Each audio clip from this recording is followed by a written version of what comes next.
Ooh, another white boy with a podcast. Pronouns, Jim Bro. Another white boy with a podcast. You want to see the video? It went viral.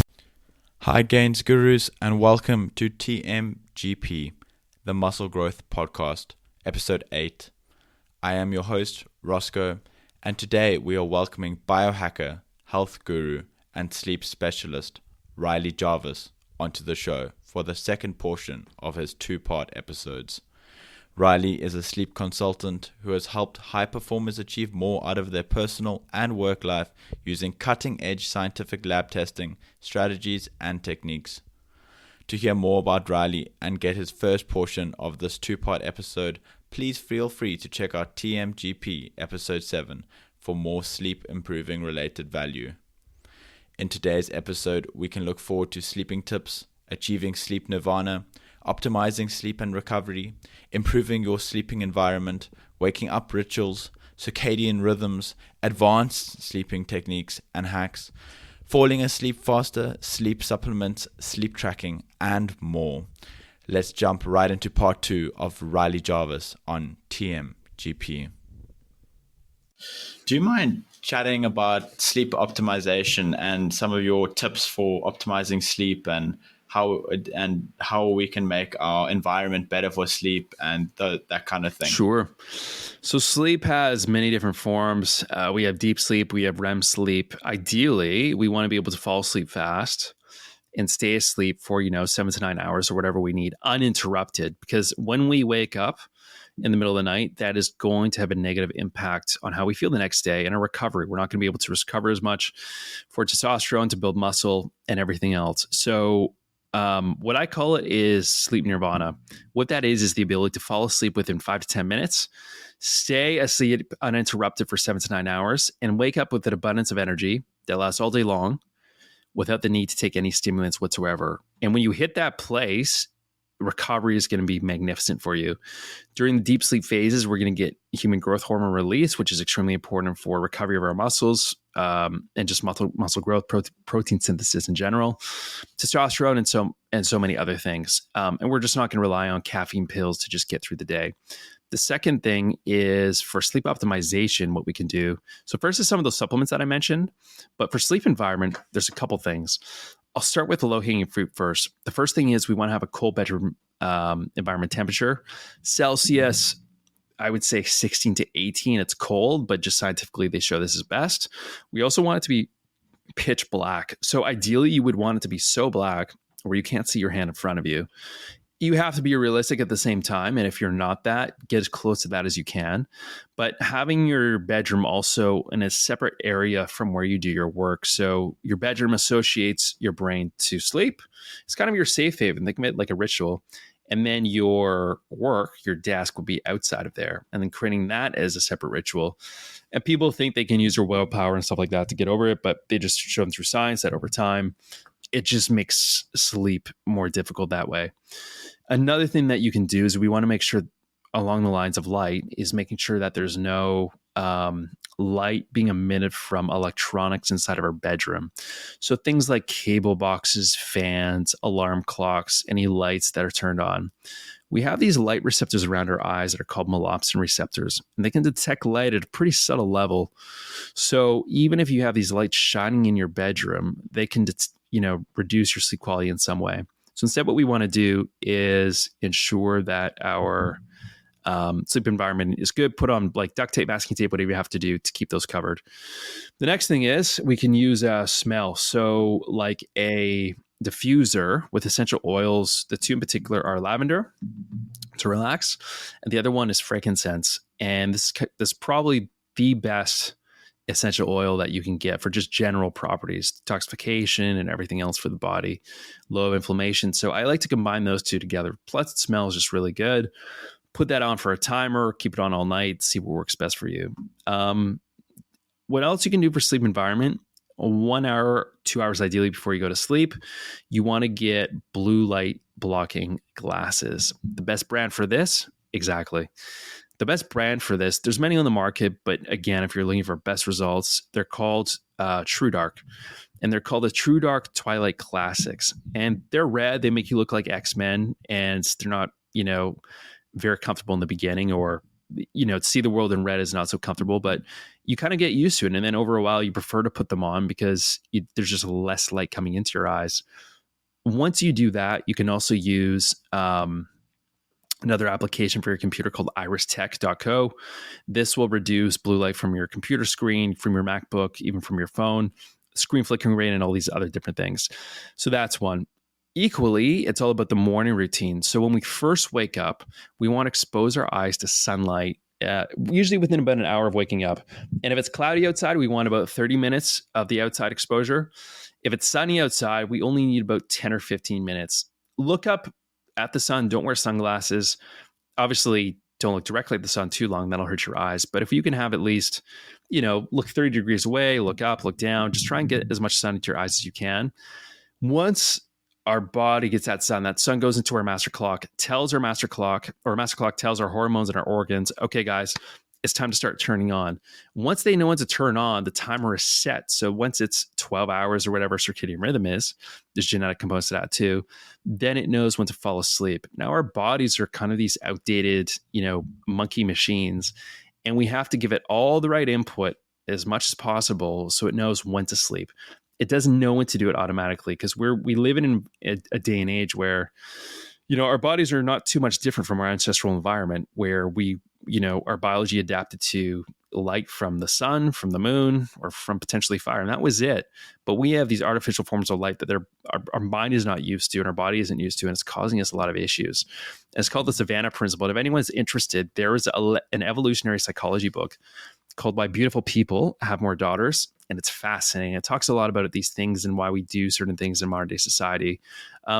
It's interesting because it brings kind of this pop science thing to it and explains a lot of the reasons why. So it's one I recommend. But just focusing on these core principles. There's a ton more that we can look at, but just in terms of environment, these are quick wins people can start using. That's epic, and I'm so excited to start implementing some of those. I know that we also mentioned some less low-hanging fruit ones like mouth taping and wearing a mask. Let's go into some of the more advanced techniques, if you will, for sleep optimization. Sure. So a couple of them would be hitting them off. Once you do these low-hanging fruit things, the ones I said before, then we can look at these other ones. The first one would be an Epsom salt bath before we go to bed. So Epsom salt is magnesium, relaxes the body. Also, from the heat of a hot bath, our body is going to slingshot in the other direction and actually go to a more cooler internal environment. When that happens, we're actually able to sleep better because while we sleep, we want our body temperature to cool down, not heat up. The second thing is we can wear socks to bed.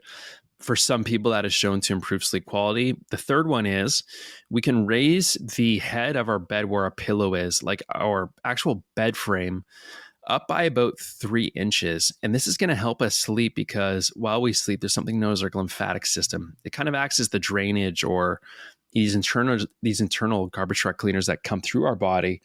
And so if you're sleeping flat, it's hard for that kind of drainage process to happen. But if we sleep on an angle, we're slightly on an incline, it kind of drains potentially these toxins, or at least helps get rid of those from our brain. It goes more towards, exit passageways through urine, stool, and things like that. So that is also shown to help improve sleep quality as well. You can also wear a sleep mask is really nice. Manta Sleep is a good one. You can do things like frequencies. So Brain.fm is an app on your phone. And you can wear headphones just like we are now. And you can listen to the sleep mode for, 30 minutes, 1 hour before you go to sleep. That's one. You can also get an acupressure mat. And it's basically a bunch of these spikes on a mat that will release endorphins. A really good company for that is called the Shakti mat. It is painful when you get on it, but you lie in there for 20 minutes and your body completely relaxes. And sometimes myself and other clients have actually fallen asleep on the mat because before it's like you get a massage. All these endorphins company, you really start to feel your body going into a deeper and deeper state, especially if you combine that, if you want to start stacking things, combine the Brain.fm sleep mode with the acupressure mat, and you'll get a lot of benefits that way. Just try not to fall asleep or you'll wake up a couple hours later with spike holes all over your back, which has happened a few times to me. But it's a good thing, and those are usually good sleeps. But those, I would say, are some of the more advanced, without going too advanced, that people can start using. Would having a slightly thicker pillow or two, would that be enough to get those benefits, or would you actually want your bed to be at a angle going down entirely? It's a good question. I think, putting your the head of your bed, like the frame, actually up on blocks or whatever you can do, everyone has a different setup, would be good. I don't think a higher cloth, potentially it would. I mean, who knows? But your body, in a way, instead of just the top part of your body going up, kind of all has to go up in unison. And I think that's why having the mattress elevated is probably best. Okay. What kind of elevation would you say? Like 5 degrees, 2 degrees, 10 degrees? I would elevate the head of your bed up by 3 inches. So, it'd probably be, 5 degrees, 7 degrees, something like that. Okay. So you wouldn't be just sliding on it. Yeah. You don't want to slide. You don't want to sleep on a slide while you sleep. Exactly. Okay, cool. How would you recommend falling asleep faster? So falling asleep faster, a couple things. So make sure you do the thing in the morning where you expose your eyes to sunlight. Make sure you wear blue light blocking glasses 2 hours before sleep. Reduce all blue light as much as you can before you go to bed. Make sure your body's relaxed. Do deep breathing, meditation, whatever you have to do to make sure your mind's really quieted down. Also, in terms of work, you want like 3-hour evening routine to truly wind down, because if you're working until right before sleep or looking at a screen, that's going to be difficult to really settle down. So you can do all these advanced things, but if you don't do these basic ones, then it's going to be so much more difficult to fall asleep. Now, in terms of the supplements you can use to fall asleep, melatonin, of course, you can use 5-HTP, L-theanine, GABA. These are some of the quickest ones that you can use to get to sleep, and some of those relaxation tools to fall asleep as well. Also, not having caffeine anytime after 12 p.m. is generally a good go-to as well.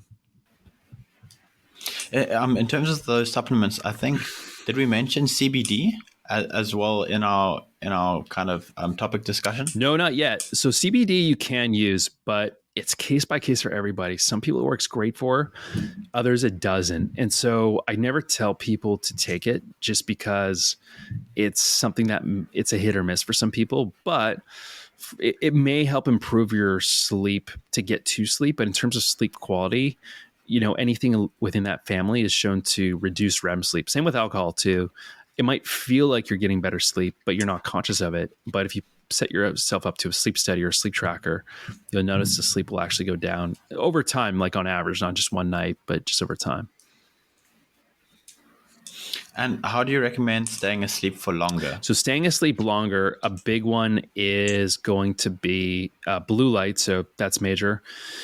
Also, a big one is their subconscious mind. For a lot of people, they dream. For a lot of people, their minds are racing. And while they're sleeping, you could have a thought that is in a dream that causes your heart rate to elevate, your cortisol to increase, and that's going to cause you to wake up at 3 a.m. So in order to reduce that, we want to make sure before we go to sleep, our brain is almost completely emptied out, because it's when it's on that empty tank, it's like a computer. When there's all these applications on a computer that's taking up all the RAM and all the bandwidth, and then we go to sleep in that way, it's got to deal with all this excessive stuff. So we want our mind to kind of be like a blank slate before we go to bed. And one of the best ways to do that, 90 minutes before bed, we take our journal and as a cathartic exercise, we write down everything that comes to mind. It could be a drawing, it could be a to-do list, it could just be a random word. You want it to be a truly free-flowing activity. And when we do that, you'll find at the end of the exercise, for some people it might take 5, 10, 15 minutes, maybe longer, you will find your mind is a lot more emptied. And because it's emptied down, now your brain has more bandwidth to start consolidating memories from the past, recovering, and everything else. So that's been shown to improve it. To also fall asleep, stay asleep longer, a big one people don't realize is blood sugar. So when our blood sugar, we want our blood sugar to kind of be like up and down just slightly. So like +1, -1, homeostasis. Where we wake up, though, is if somebody's blood sugar goes like +5, -5, or +10, -10. And how that happens is before we go to sleep, we have a bunch of like sugary foods, could be a dessert, or even dinner time. We have too much, or just in general, our body is just so, not insulin sensitive, you could say, or is not it's just not adapted to blood sugar in general. And it goes with the cortisol too. So what happens when our cortisol comes up, we need insulin to bring it back down from our pancreas. When our blood sugar is low, let's say it's at -5, -10, we need cortisol and adrenaline to bring it back up. Now, our body is always trying to do homeostasis, to go in the middle. Now, if we're doing this up and down and our body's only used to like +1, -1, now we have to tap into these backup generators in our body. And it kind of sounds the alarm bells like, uh-oh, there's an emergency that's happening right now. We have to tap into these backup reserves when it doesn't have to be. And it's just going to stress our body out more. And once that happens, our blood sugar goes low. We need cortisol and adrenaline to bring it back up. Cortisol and adrenaline will cause us to wake up in the middle of the night. So this won't be something where you wake up 1 hour into sleep. It might be, but for a lot of people, it's waking up at 2, 3, 4 a.m. in the middle of the night. Another thing that goes on top of that is the first 4 hours of sleep. Someone sleeps 8 hours. It's more dominant to be deep sleep. In the second 4-hour phase of sleep, it's more dominant to be REM sleep. And so if we're waking up in the middle of the night, we're going to be tapping into that later 4-hour REM sleep, which we need to feel mentally recharged, fully recovered, sharp, be able to get, things done and stuff like that. If we don't get that, then we're going to resort to caffeine, which is going to stress out our body more, elevate our cortisol and adrenaline, and that downward cycle continues. The other one why people wake up in the middle of the night is just going to the bathroom too much. So the obvious one is don't drink liquids, 2 hours, 3 hours before bedtime. Try and save more of those throughout the daytime. Don't just save it till the end of the day when you feel thirsty. The next one is we want to make sure our hormones are optimized. And when our hormones are optimized, we'll be able to retain our fluids in our body easier, meaning we won't have to wake up to go to the bathroom. A quick hack, you can do for this though, is you can use pink Himalayan sea salt, yes, but I'm more towards Celtic salt or Redmond's real salt. And when we do this, our body will be able to hold on to those fluids a lot easier. It's a hormone called aldosterone. And once we do this, we'll find we don't wake up as much in the middle of the night. So are you telling me that my epic adventures and my really cool dreams are potentially not optimal, and that it would be better to wake up having just been blank and, that gray or nothing kind of feeling sometimes? It's a good question. If we can hack our dreams and go into lucid dreaming states where we're flying, we all know what that deep dream feels like. And when we're in those states, chances are we're sleeping very well because our brain is in that deep sleep, in that recovery state and everything else. It's more so when we have these stressed out feelings before we go to sleep, and those manifest into nightmares or manifest into negative things that spike our cortisol and then cause us to wake up in the middle of the night. So I would argue that if we are able to remove those negative feelings before we go to sleep, that almost leaves more room for the positive dreams, like lucid dreaming, the dreams that we do want to have, to go into those deeper sleep states. Because, bad dreams, if we have them time to time, sure. But if it's happening consistently, there's something probably happening in your subconscious that you haven't fully released or processed yet. And writing stuff down as a short-term approach, that can work, but making that a consistent thing can be good. Obviously, people can do forms of therapy, somatic experiencing, EMDR, EFT, stuff like that. But that's a long discussion. Okay, so you're actually saying that lucid dreaming, where you're having it like you're in the dream, you, for example, flying or doing something really cool like that, you've got some superpowers. Yeah, like those are my favorite dreams. You're saying that that's actually a sign of of good sleep. Typically, it can be, not all the time, but like if you wake up in a lucid dreaming state, you might find your eyes are watering and you just had the best sleep ever. Just anecdotally, that's true. In terms of the science, lucid dreaming has sometimes been shown to be not as deep sleep states, but most of the time it is. Okay. And as for, you mentioned that nightmares are bad because of the spikes in cortisol and waking up. If I'm having nightmares, for example, and they don't wake me up, is that still really bad, or is it fine because it was still lucid and I didn't wake up? It's a good question. I think if you are, and you also have to define like what is waking up, because we might not be consciously waking up, but we could have gone from a deeper sleep state to a lighter sleep phase because of that happening. We might not even know it. So you can't judge it until you wake up and you have to see, well, how do I feel? Did I have nightmares and I'm full of energy, or did I have nightmares and I'm not full of energy? And it's usually the latter, where people are like, man, I had nightmares last night. I could not sleep. Like this one thing was giving me anxiety. And it's always the most random thing. It's just this basic thing you're worried about. And it leads on this whole, it's almost like someone takes magic mushrooms and goes down that trip. Whatever frame of mind you went into it with usually will manifest into something bigger, or whatever, you're holding on to or avoiding or something like that. So, I think it could go both ways, but I don't know exactly. So you've just got to have the philosophy from Timon and Pumbaa of Hakuna Matata. It means no worries. Okay. That's right. That's cool. And can you get back to your REM sleep quickly? Like, for example, if you do wake up in the middle of the night and need to go pee, can you then get back to that REM sleep quickly? For example, what I tend to do is if I do wake up in the night, I'm always like very aware that I should be asleep. And what I try and do is, you can tell me if this is completely ridiculous and if it's just placebo, but again, we know placebo can work in some instances, is I actually keep my eyes as shut as possible and try not to let light and things in. And I go and I do my business, all while like squinting as hard as I can. And then I find that doesn't wake me up too much, provided that everything goes without needing to turn on a light or anything like that. And then I can get back to sleep very quickly. Yeah. So with that, it's ideal to not have any lights on if you wake up to go to the bathroom.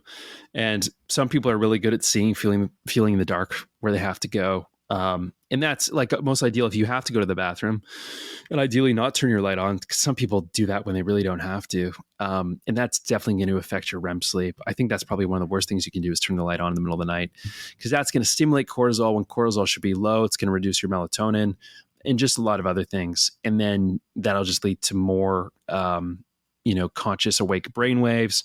Then you're going to have to get back into the rhythm in that way. So the best thing is if you wake up in the middle of the night, try and go back to sleep. There's a couple things here though. If you wake up in the middle of the night and you can't fall back asleep, the worst thing to do is just sitting there looking at the ceiling, thinking about the thoughts, and those thoughts lead to more thoughts and other thoughts. And it's just you alone with your thoughts.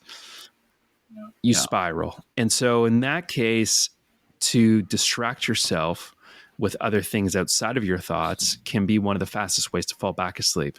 So there was an old adage of this woman who would go she would say when she wakes up in the middle of the night, the best thing she would do is just go sweep in the dark.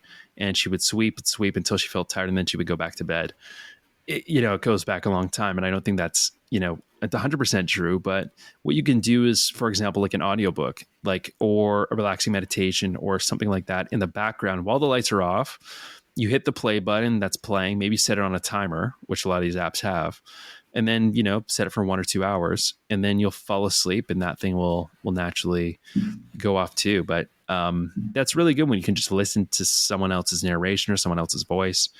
That's great. Now, if you can get to sleep pretty fast, but it still disrupted your sleep, if it's possible to set your alarm clock or extend your wake up time by an hour if you can, an hour and a half if you can. That's another one of the best ways to extend REM sleep is just increase the time that you're actually asleep. So on that one, if I was to say, for example, this morning, I woke up half an hour early, like a half an hour before my alarm, and I woke up feeling quite energized. Is it best to then get up and start your day, or is it best to be like, oh, I've got half an hour left to go back, try and get back to sleep? What is your recommendation on waking up slightly early or an hour early even? Do you recommend trying to force yourself back to sleep, or do you recommend getting up and getting out of bed and getting your day started? Good question. So if you wake up and you have energy, then it's best to get up and get your day started. The reason why is because we have, different sleep rhythms, different sleep waves, and our sleep cycles run in 90-minute cycles. So we go from lighter sleep to REM sleep, deep sleep, non-REM sleep, and the cycle repeats itself. So we go up, we go down, we go up, we go down. if we wake up and we have energy, chances are we probably woke up at the end of a more wakeful sleep cycle, and that sleep cycle probably ended. And there's a couple different things. It's just more the fact that your body had energy. Then you were probably towards the end of that. Now, if you wake up and you don't have energy, then it might be best for you to get more sleep if you're awake through a good portion of the night.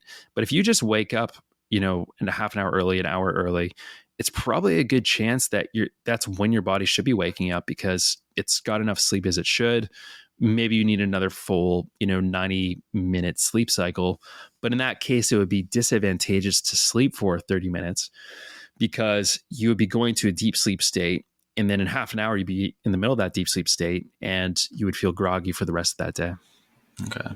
And sorry, I had a question now on waking up. So if you wake up in the night or you just can't get to sleep at all, and like no matter what you try listen to an audiobook, you try whatever, and you're not falling asleep, is it good to just stay still, close your eyes, and just lie there, just rest as hard as you can, or are you completely wasting your time? Should you go try and be productive, or something like that? If you absolutely can't get to sleep, what would you say to people that are suffering with insomnia and no matter what they try the supplements, they're trying everything, but that particular night their sleep is just 2 hours, for example, lying awake in bed, and then starting to spiral and stress and about not being able to sleep, and they've got a big day the next day, for example? What do you suggest to those people?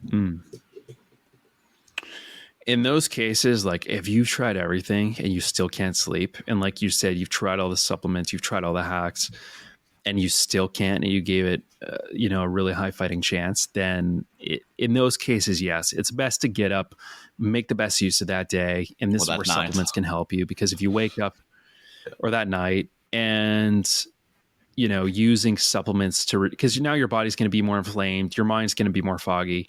It's probably going to be a day where you need more caffeine, you need more stuff to focus, you need to take some stuff to lower body inflammation. That day, you're probably going to crave a lot of sugary foods because your hunger hormones, leptin and ghrelin, are just going to be off. So we all have those days sometimes.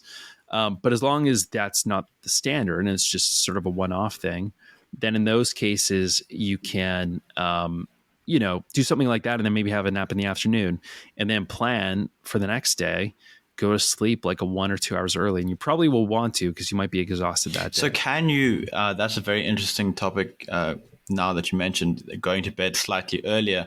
Can you make up for a bad night's sleep the following night by adding an extra hour or two onto your sleep for the next day?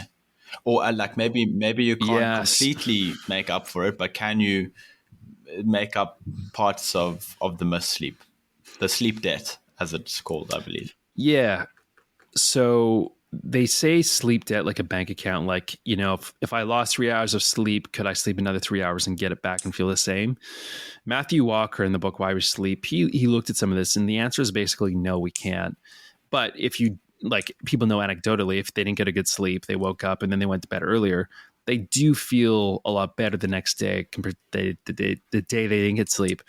But one interesting finding is, if you did not sleep well, let's say on a Thursday night, even if you slept well on Friday, Saturday, Sunday night, by Sunday, you still would not be fully recovered. And we're talking about a Thursday sleep, like where you really didn't sleep well. You went out, you drank alcohol. It will take you a couple days to recover. And even then, you won't fully be 100% mentally recharged, and compared to if you didn't have that in the first place. So recovery takes longer than people think. I totally agree with you on that one. While talking about Matt Walker, it is Matt Walker, right? Let's discuss his. I did his masterclass on sleep. I've also found it very interesting, and he's brilliant, and he's one of the top sleep scientists in the world.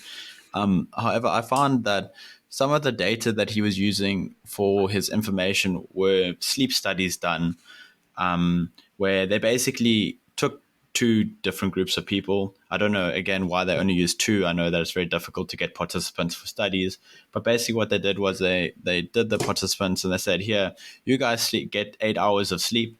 And then the other group, they forced them to wake up after 5 hours. And I was thinking that there must be better ideas for trying to figure out what the best sleep is, like, I think it's quite obvious that if you're forcing someone out of their sleep mid-sleep, that was going to be really bad. And the study showed that was really, really bad for their health, for their well-being, for all those biomarkers and everything. Would it not be best to try and figure out and basically they were trying to decide, is 5 hours or 8 hours sleep better? But I think, like we discussed, for some people, 5 hours actually might be better than 8 hours. Like 8 hours could be oversleeping for some people. And I'm not saying that you must try and get as little sleep as possible. That's not what I'm saying at all. But what I'm saying is, obviously, if you're forcing someone out of their sleep, that's not going to be good. Would it not be better to do a study where you let people sleep as long as they want to, and then seeing how different hours of sleep per different people affects them, and then having kind of like a more person-dependent study?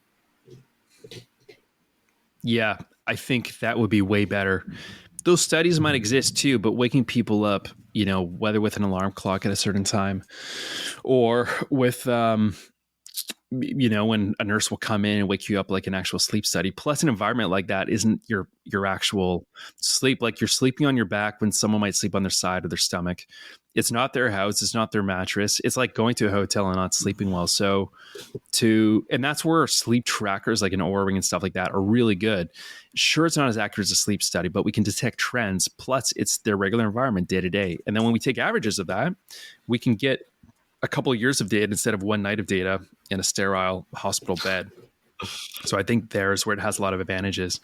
But, on that note, I think it's a good way to do it. And what I should also say is everyone has a different chronotype. So everyone's biology genetically is more of a nighttime person or more of a morning person. And this could be plus or minus usually about 2 hours throughout the day. So some people genetically should be going to bed earlier and waking up earlier. Other people should be going to bed later and waking up later. And if they don't follow that exact schedule, then it's very possible their overall performance and well-being won't be as good as it could be. Okay, chronotype, I think, is incredibly important. So let's elaborate some more on that. And would you say, like, what is more important, like listening to or also how do you find out your chronotype? I think we mentioned something about biomarkers and DNA tests. So let's get into that, as well as what would you say is more important, sticking to your chronotype or sticking to a consistent time to go to bed? Or they're both equally important? What was your thoughts on all of that? So number one, what is your chronotype? Well, your chronotype is basically, think of it as your sleep rhythm, or another thing is like your sleep animal sign is what they call it. So it's basically like everyone, they say to sleep 8 hours. They might say, go to bed at 10 p.m., wake up at 6 a.m. And that's great for a lot of people. And that seems to be the average on a typical work week. And then they also say for every 1 hour of sleep before midnight equals 2 hours of sleep after midnight. There's a lot of truth to that too. But a lot of them speak in a lot of platitudes and generic cookie cutter solutions that aren't for everybody. So you're genetically different than your friend of when you should wake up and when you should go to sleep. So what we can actually do is the most optimal solution is finding out what your chronotype is. So how do you know what time you should go to bed and what time you should wake up? You can do a quiz. It's called the powerofwhenquiz.com. It's one by Dr. Bruce. It's a free one. You can find out what your sleep animal sign is that way. It will give you sort of a schedule to follow that's in alignment with that. The best thing and the second thing you can do is a genetic test. And when you do a genetic test, you'll know for sure, are you more of a nighttime person or are you more of a morning person? And that's one thing that I do with my clients. And when we're able to do it that way, we're able to find out exactly how should we design their routine, their morning routine, their afternoon routine, their evening routine based on these times. And then when we find out those exact times, then we make it that consistent. So we find out what their type is first. We know at the best time they should go to sleep. We look at the Oura Ring and stuff to detect these trends.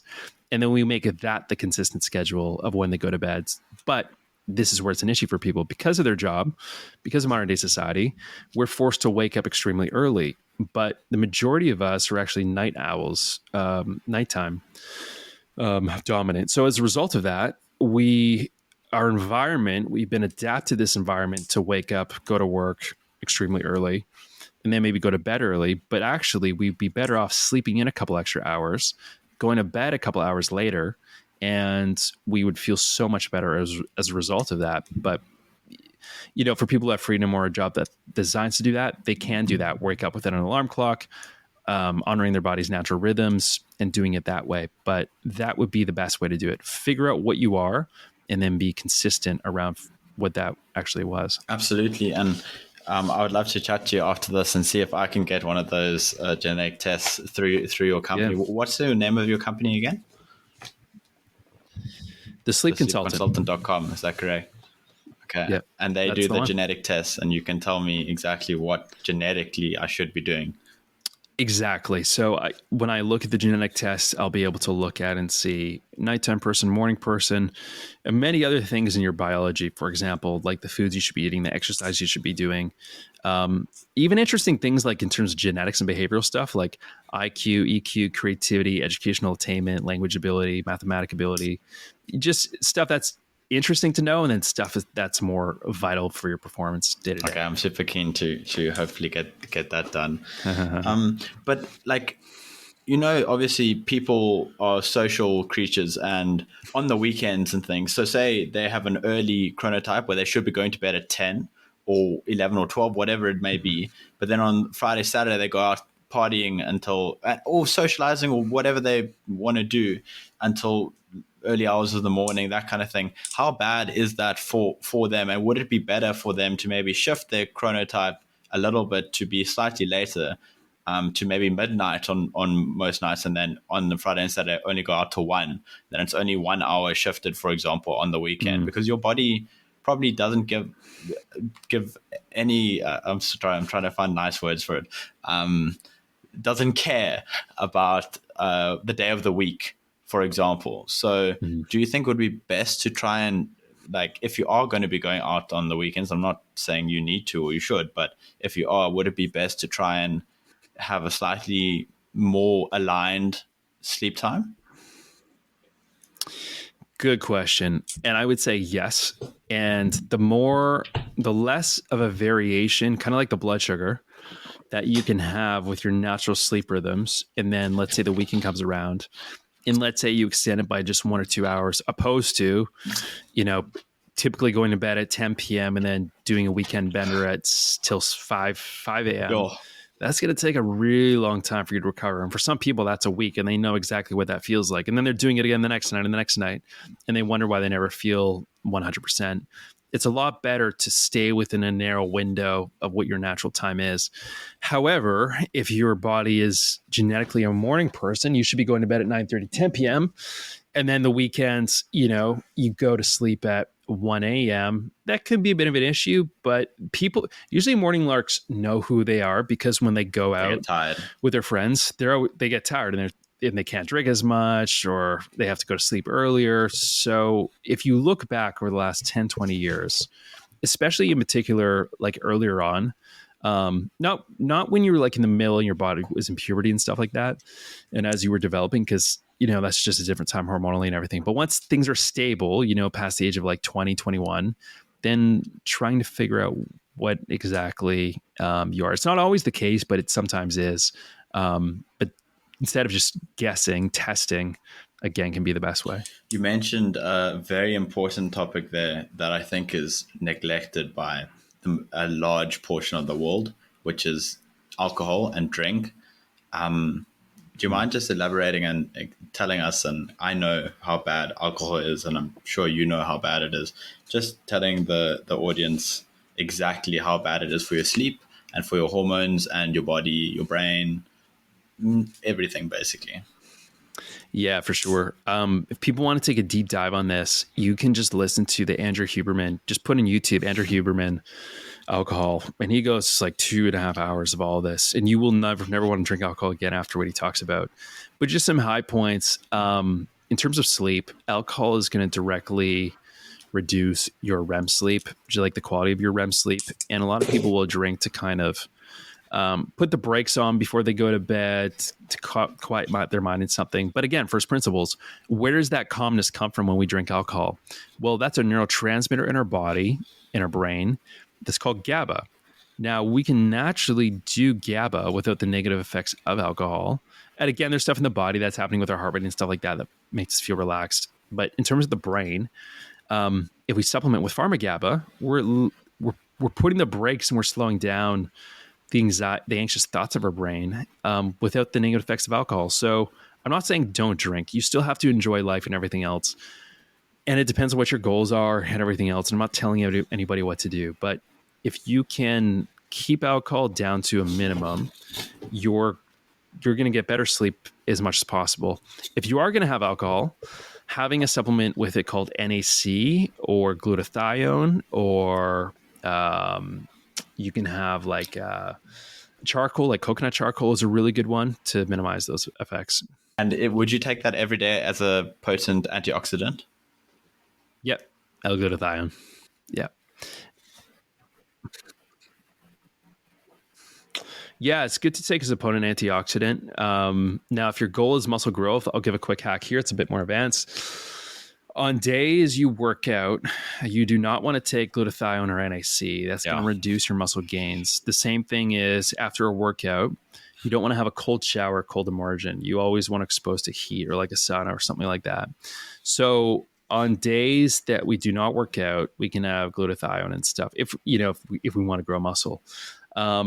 The other thing is glutathione as a supplement does not pass the blood-brain barrier. NAC, called N-acetylcysteine, does. So I like to go for NAC because it's a bit more downstream and we can target that. Plus it passes the blood-brain barrier.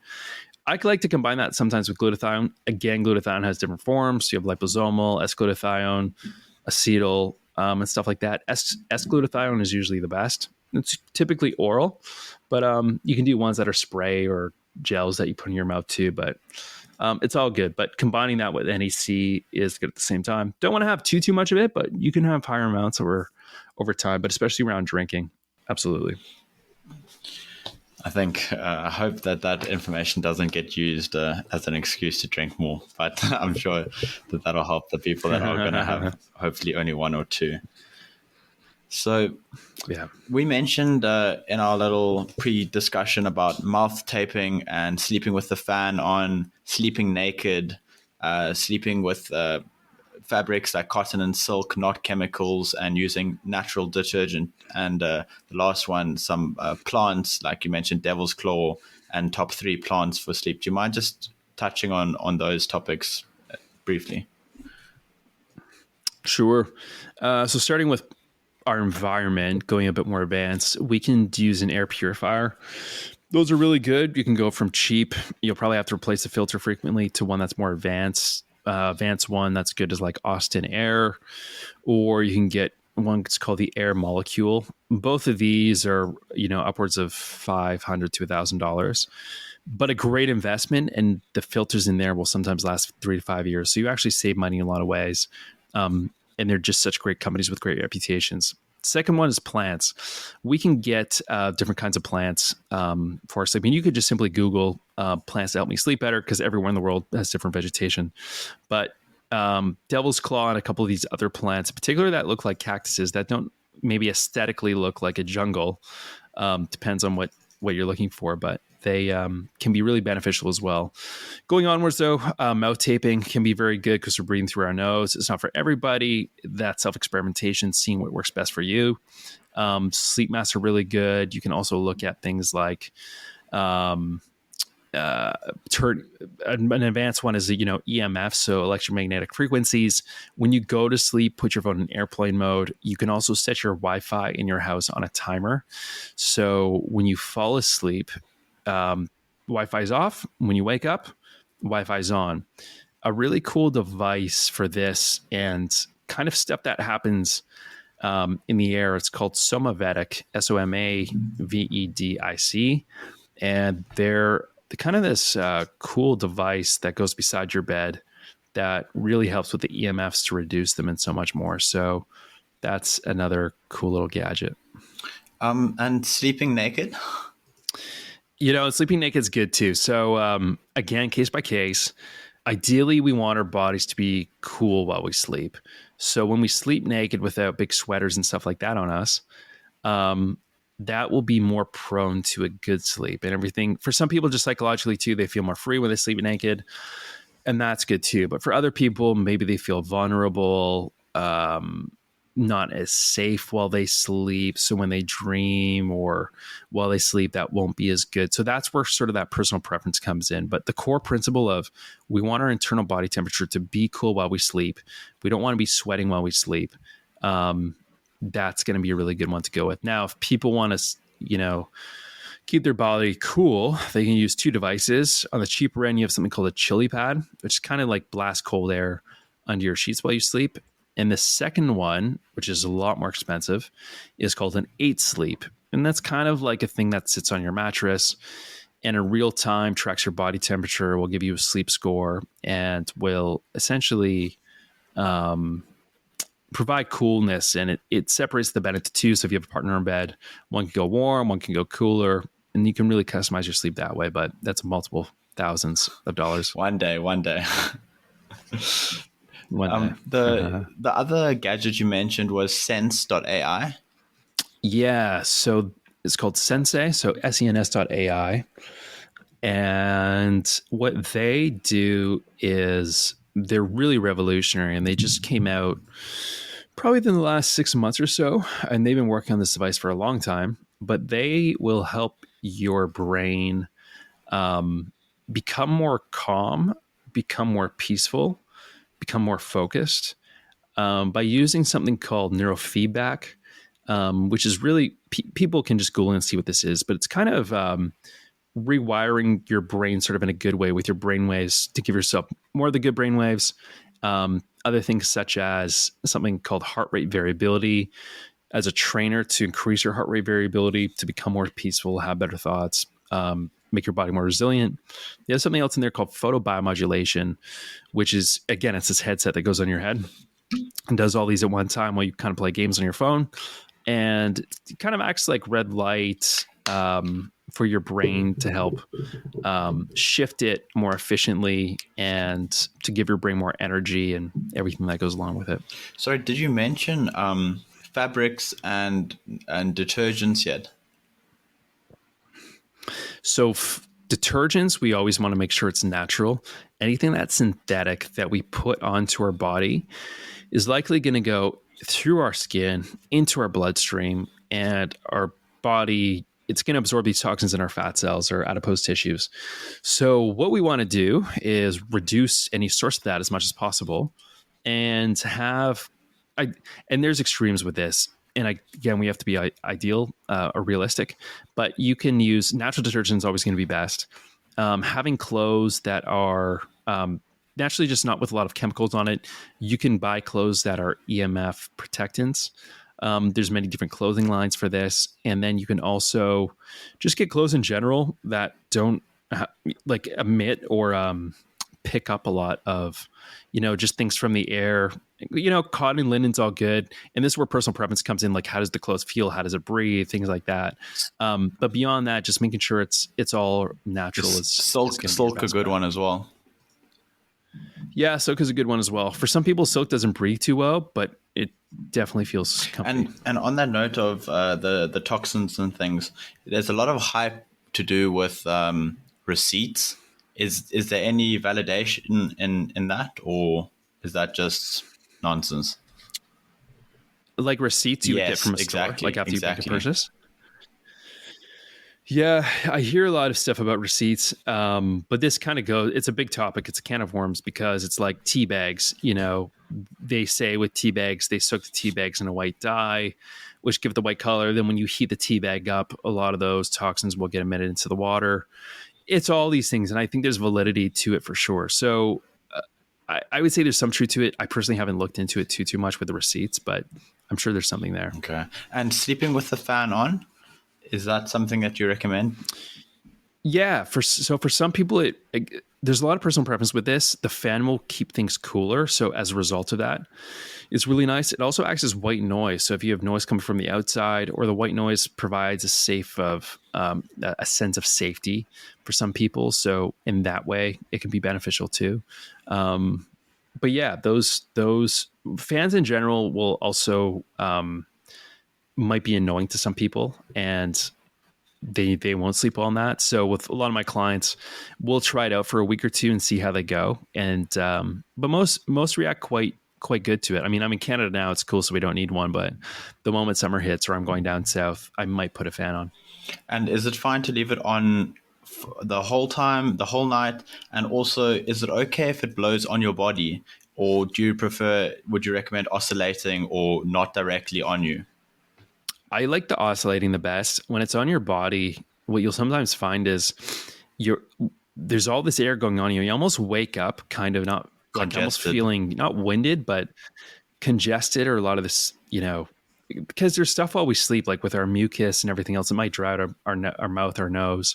So as long as it oscillates, that's typically going to be your best bet. Or keep it like off you, so you're getting airflow in the room, but it's not directly on you. So there's a lot of variations you can do, but oscillating's generally a good bet. Let's talk about testosterone optimization and cortisol management. Sure. So testosterone, there's a couple different areas. We have total testosterone, free testosterone. Free testosterone is the one that's bioavailable for our body. And total testosterone is important. We also have sex hormone binding globulin, which can make our free testosterone low because it binds to it. And free testosterone should be about 1 to 3% of what our total testosterone is. So there's a couple different cases. If someone's total testosterone is low, then that's a different case than if someone's total testosterone is high, but their bioavailable free testosterone is low. If their total testosterone is low, I would say, it's a big 3-hour conversation, but basically the foods you eat can get absorbed into the building blocks that create testosterone. So the question is, well, are those building blocks getting assimilated for your hormones to use? If they're not, there's something wrong with your gut. Are your testes, working with your adrenal glands and the pituitary gland in your brain to produce enough testosterone? Because, you have LSH and FH, and these all kind of correlate with each other as well. So for a lot of what I will just say, how do we improve testosterone?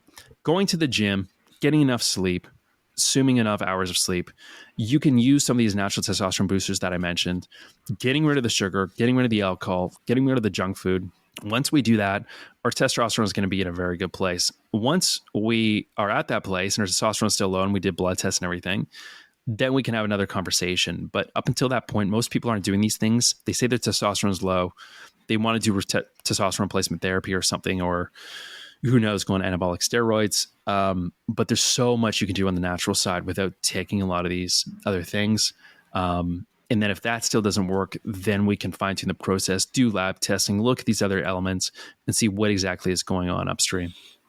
So there's testosterone replacement therapy as one option, and then there's also the hormone replacement therapy with peptides and those kind of things. So your recommendation is sort out your lifestyle factors first, do the supplementation, do everything in your power. But then obviously, and especially for older people, I'm sure you'd agree, like maybe 40, 50, it's probably best, like at that stage, their testosterone would have declined naturally. And it might be, if they're suffering from low testosterone, it is actually a chronic condition. And potentially they must look at other options.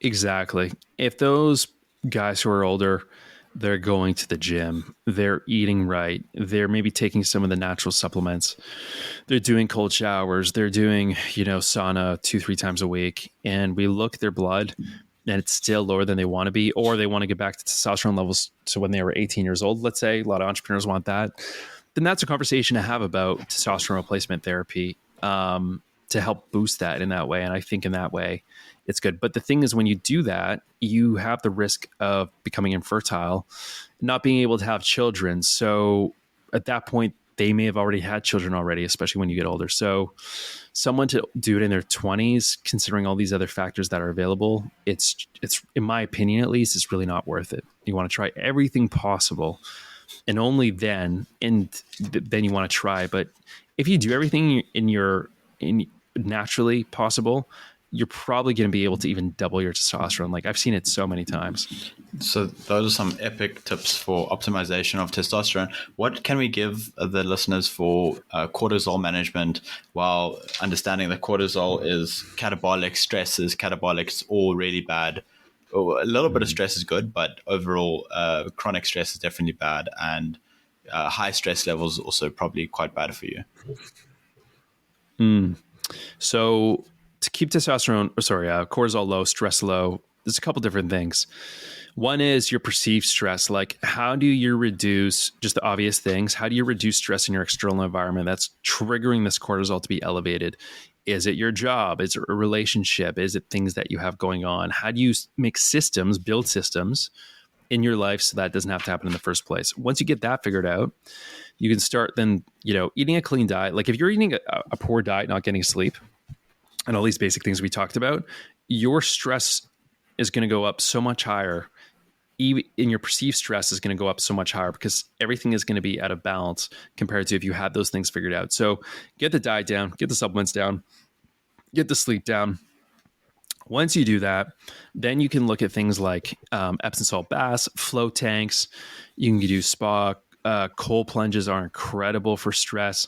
At the end of your shower, a warm shower, spike it to cold for 1 minute and put the cold on your face, your collarbone, at the back of your head, at the brainstem. These are the most important where receptors are in your body that will trigger a lot of the benefits.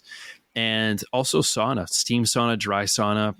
Try doing that for 5 times a week for 15, 20 minutes and see how you feel. And combine that with cold plunges, going to the gym, doing cardio on a hormonal level and these other areas. You are going to do a lot for stress, cortisol, and leaving time for recovery. And that's kind of all you need. And when you do that, you can still drink alcohol or coffee or whatever you want to do, but you don't rely on it as a crutch to just get to the next day. It's something that, it's based on your own attention, where it's not controlling you, you're controlling it. Absolutely. So we're coming to the end of our value-packed episode here, but I would like you just to quickly touch on while you're on diet. So just touching more on diet, and then basal metabolic rate as well, and maybe your active BMR as well. Sure. So with diet, we want to eat foods, obviously, that we've heard before, that are not processed. And don't think of diet as like follow ketogenic or follow this, follow that. All of us are genetically different. The best way actually is do a genetic test, find out genetically what are the best foods that your body will agree to. Because again, it's a personalized, unique approach. Find out what your biological blueprint is, and then kind of eat foods around that. And don't eat diet for the sake of like 3 teaspoons of this, 3 cups of this. That gets complicated. Think about a template. So every meal that you want to have 1 protein, 1 carb, 1 fat, 1 seasoning. So it could be a grass-fed steak with some broccoli. For the fat, you might have an avocado. You might put on some olive oil on that, or like a salad with olive oil. And then for seasonings, you might put on like sea salt with, just other things. You might mix in like sweet potatoes if you wanted to have carbs that way as a post-meal. But balancing those things in a full way is great. The second thing with diet is we want to cut all gluten, dairy, especially grains. For people who have sensitivities, grain can be a massive one. So grains could be granola, porridge, oatmeal, quinoa, brown rice. Those are big. Secondary things in diet, it's not for everybody. And I don't want someone to just, eat like rice and chicken all the rest of your lives. But having things, for example, like nightshades are a family. So potatoes, tomatoes, eggplants, peppers can be nightshades. Those were nightshades, but FODMAP foods can be inflammatory for some people. You can just Google what these foods are. But I would just say in general, drink enough water, drink half of your body weight, that's in pounds, in ounces of water per day, making sure that water is not tap water. You want to make sure it's filtered, ideally is reverse osmosis, or making sure it's clean. And then you want to make sure that you have whole foods, organic fruits. You want to make sure they're not sprayed. They don't have chemicals, pesticides and stuff like that on them, not GMOs inside the meats and stuff like that. Buying really good sources, ideally from a local farm. And then, you're going to give your body the right building blocks. And then you're going to be in a really good place. And then you were saying part 2 to that. BMR. So the BMR is your Or metabolism. ABMR. So your BMR's, yeah. So your basal metabolism rate is basically, if your goal is to lose fat, we are always losing fat, or we have something known as our metabolism. And that will not just be on when we're going for a run or doing exercise, which a lot of people believe, but it's actually turned on all the time. Now, our basal metabolism rate is different for everybody. In fact, some people are losing fat while they're sleeping. Other people are not. So you might know some people that are able to just keep fat off while they're sleeping. They don't, go for massive marathon runs.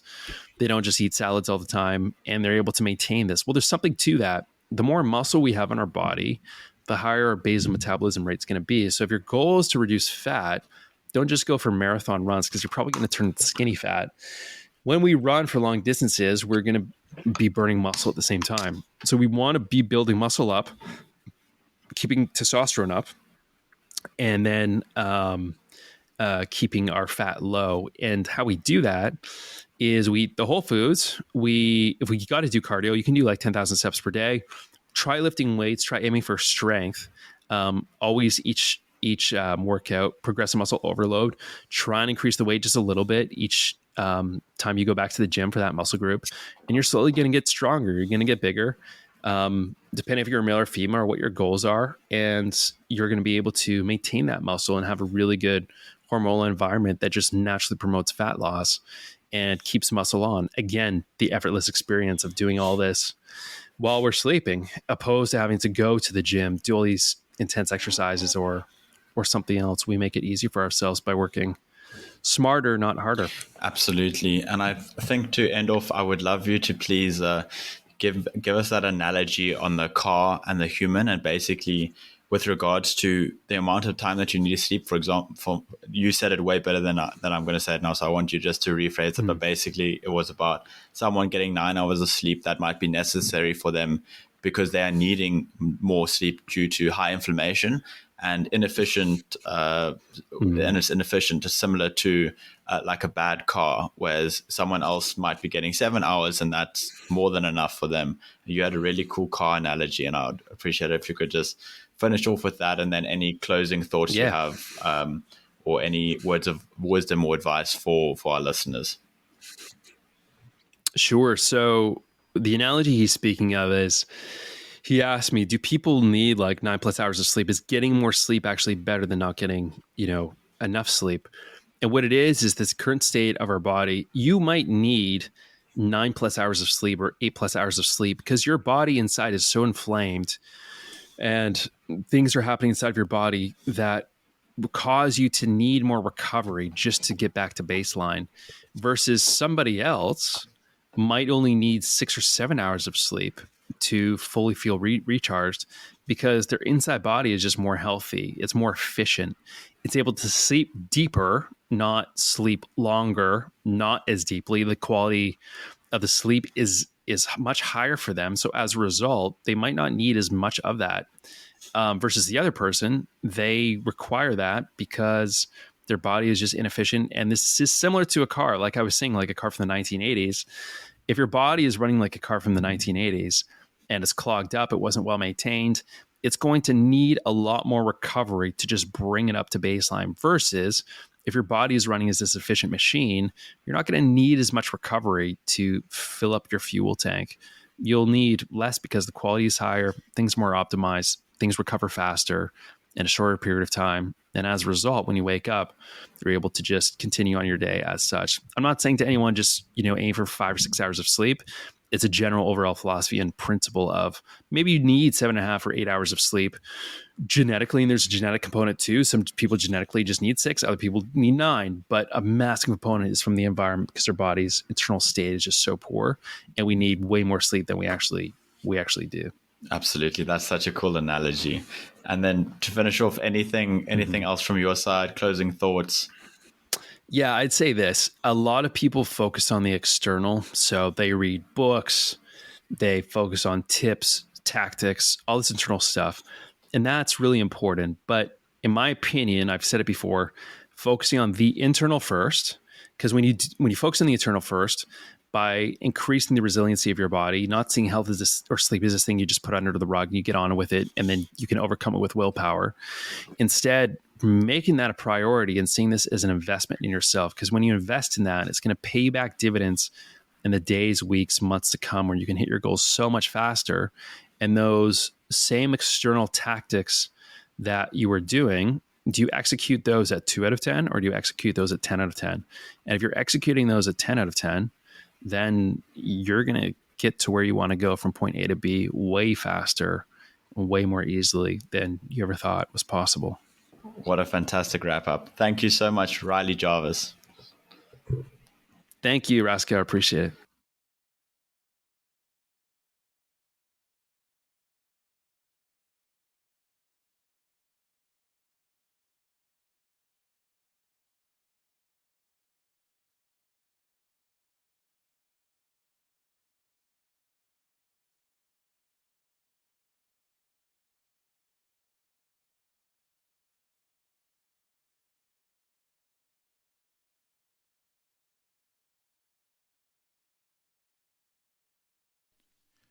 Goodbye, Gains Gurus.